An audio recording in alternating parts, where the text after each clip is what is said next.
Let me ask you something else. There's been public reporting that Jeffrey Epstein showed people photos of President Trump with half-naked young women.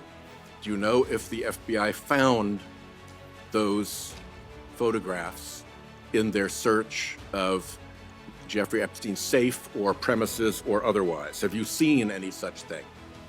You know, Senator Whitehouse, you sit here and make salacious remarks, once again trying to slander President Trump left and right, when you're the one who was taking money from one of Epstein's closest confidants, I believe, I could be wrong, correct me, Reid Hoffman, who was with Jeffrey Epstein on multiple occasions.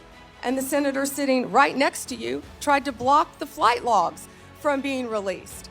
Yet you're grilling me on President Trump and some photograph with Epstein? Come on. Thank you very much, Mr. Chairman. Attorney General Bondi, good to see you. Welcome. I've been listening closely in this hearing, and I've heard over and over from my Democrat colleagues concerns about targeting political enemies, and they've accused you of all manner of things and the current president. I've also heard them said, and I just wrote it down because I wanted to be sure I heard it correctly. I've heard them say that Joe Biden never targeted his political enemies. Joe Biden never directed his attorney general to target his political opponents. That's interesting, because I could have sworn that yesterday we learned that the FBI tapped my phone. Let's look at it. We've got a list. Tapped my phone, tapped Lindsey Graham's phone, tapped Marsha Blackburn's phone, tapped 5 other phones of United States senators.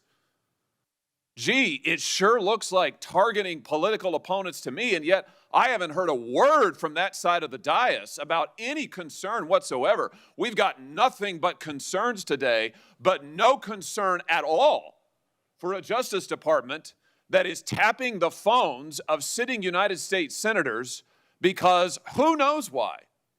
They don't like them. They're members of the opposition party. They're Republicans. They're conservatives. You've seen this document, Attorney General Bondi. What was going on here? Who ordered this? Who ordered the tapping of the phones of United States senators? Senator Hawley, I cannot discuss the details of that right now for very good reason. You're going to do a thorough investigation into this, I trust. Is that correct? We will be looking at all aspects of this, and I have talked to Director Patel at length about And this. you're going to figure out who was involved in this, who signed off on it, who knew about it. You're going to get to the bottom of all of it. Is it correct? Yes, and I've spoken to Director Patel about it, and he is committed to doing this. Well, I can tell you, we already know many of the details. We already know that this was ordered by the special prosecutor, Jack Smith, who reported directly to the Attorney General of the United States, Merrick Garland. And we know that Jack Smith was on his witch hunt because he was directed to do so by the President of the United States, Joe Biden. Let's just remember. Let's take a walk down memory lane. April 2nd, 2022, the New York Times. Garland faces growing pressure. The Times says as recently as late last year, that would have been 2021, Mr. Biden confided to his inner circle he believed former President Trump was a threat to democracy and should be prosecuted. It goes on to say that Biden was frustrated with Garland and wanted him to take decisive action against Trump. Here's what we're talking about. Trump, of course, was a private citizen at the time. So he appoints his own hitman, Jack Smith, who goes after the president, former president, who goes after members of this body. You know, the thing about it, though, that really strikes me is that it didn't stop with members of the United States Senate. Did it, Attorney General Bondi? It didn't stop here at all. I mean, just as egregious, maybe more so than tapping the phones of U.S. senators, is this memo that I know you've seen before. Let's just look at it again. This is an FBI memo from the same time period, I might add, from the same time period, in which the Federal Bureau of Investigation attempts to recruit informants into Catholic parishes in this country. So here you have an administration that is activating the FBI against its political opponents and tapping the phones of United States senators. Can I just say that again for my colleagues, for the benefit of my colleagues on the other side of the dais? Tapping the phones of United States senators. This isn't hypothetical. This isn't maybe what will you do in the future.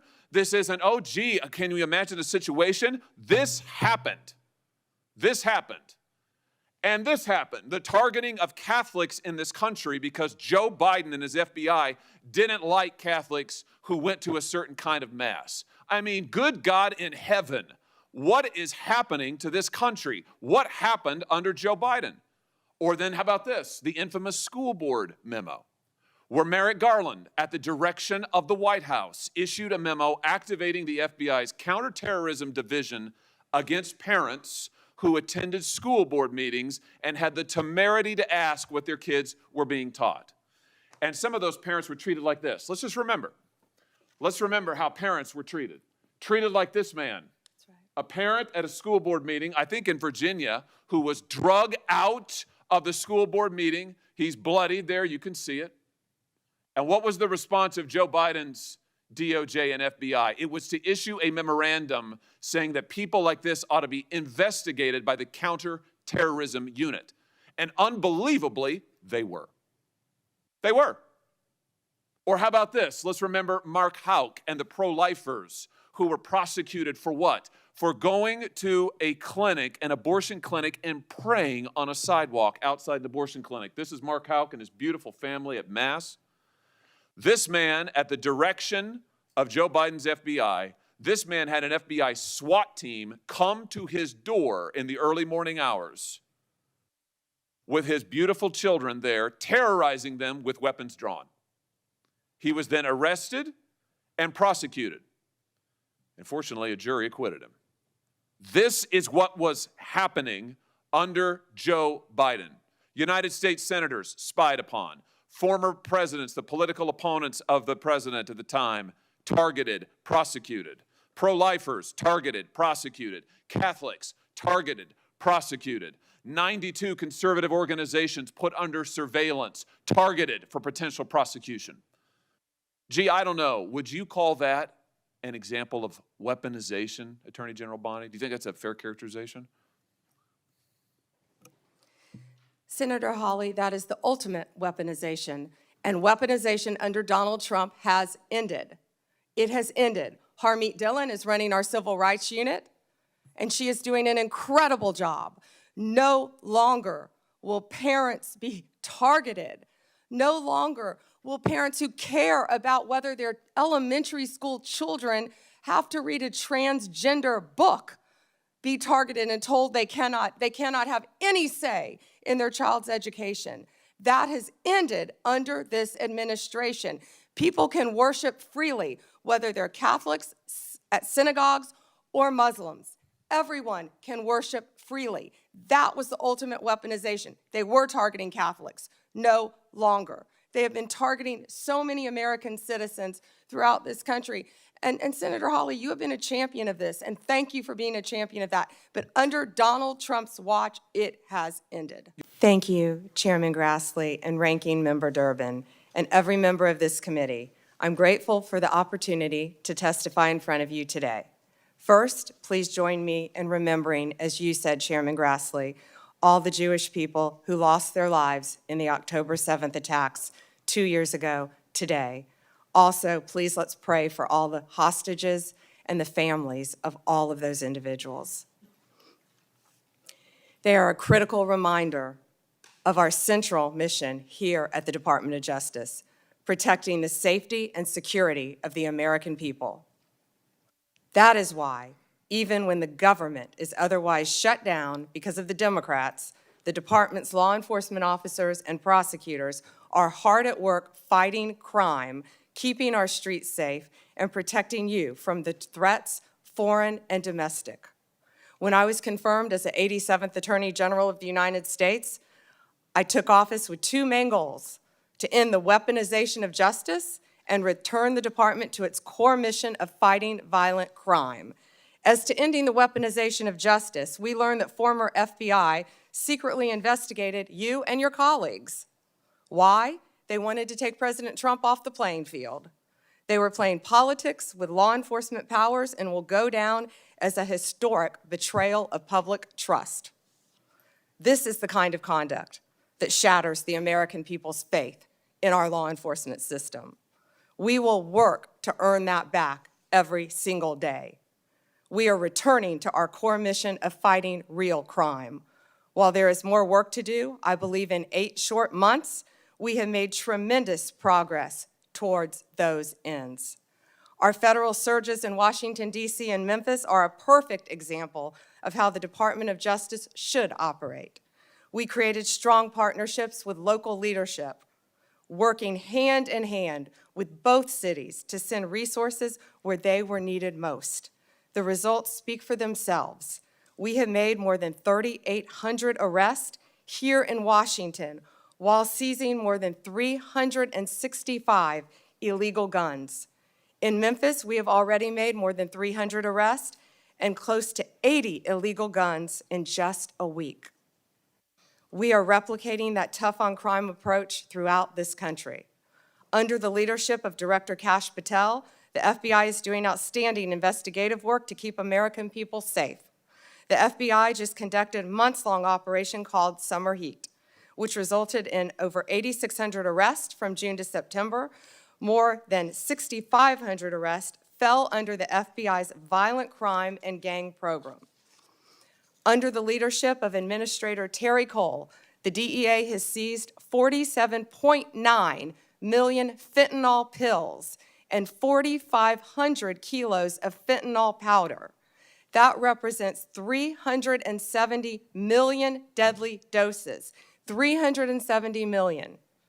The DEA is dismantling violent cartel drug trafficking networks across this country, including the seizure of nearly 470 million in criminal assets.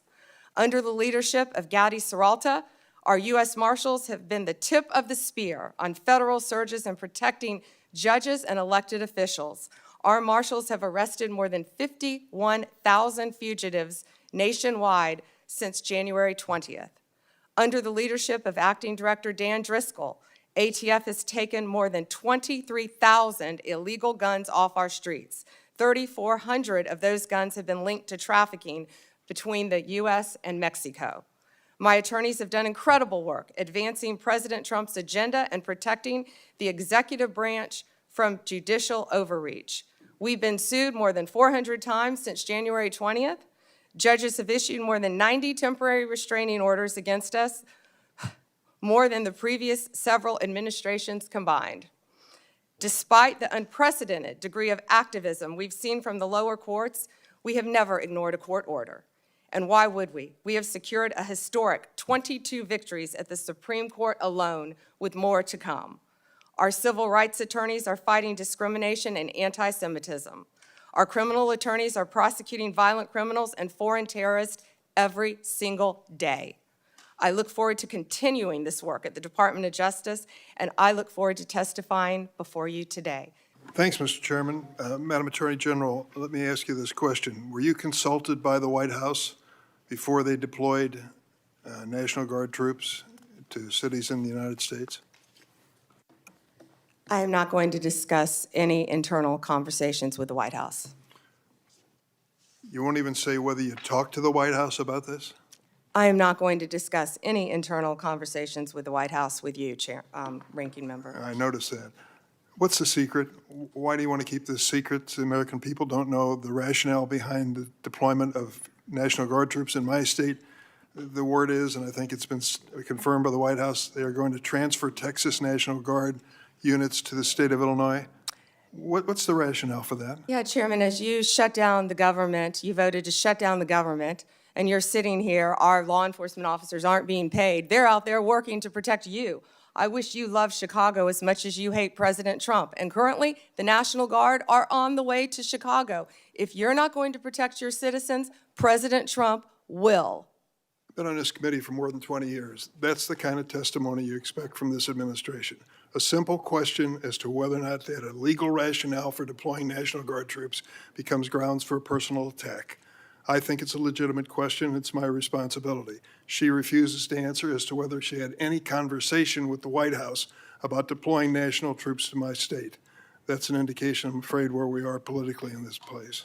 Let me ask you something else. There's been public reporting that Jeffrey Epstein showed people photos of President Trump with half-naked young women. Do you know if the FBI found those photographs in their search of Jeffrey Epstein's safe or premises or otherwise? Have you seen any such thing? You know, Senator Whitehouse, you sit here and make salacious remarks, once again trying to slander President Trump left and right, when you're the one who was taking money from one of Epstein's closest confidants, I believe, I could be wrong, correct me, Reid Hoffman, who was with Jeffrey Epstein on multiple occasions. And the senator sitting right next to you tried to block the flight logs from being released. Yet you're grilling me on President Trump and some photograph with Epstein? Come on. The question is, did the FBI find those photographs that have been discussed publicly by a witness who claimed Jeffrey Epstein showed them to him? You don't know anything about that. Okay?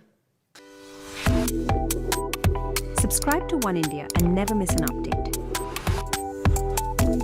Download the One India app now.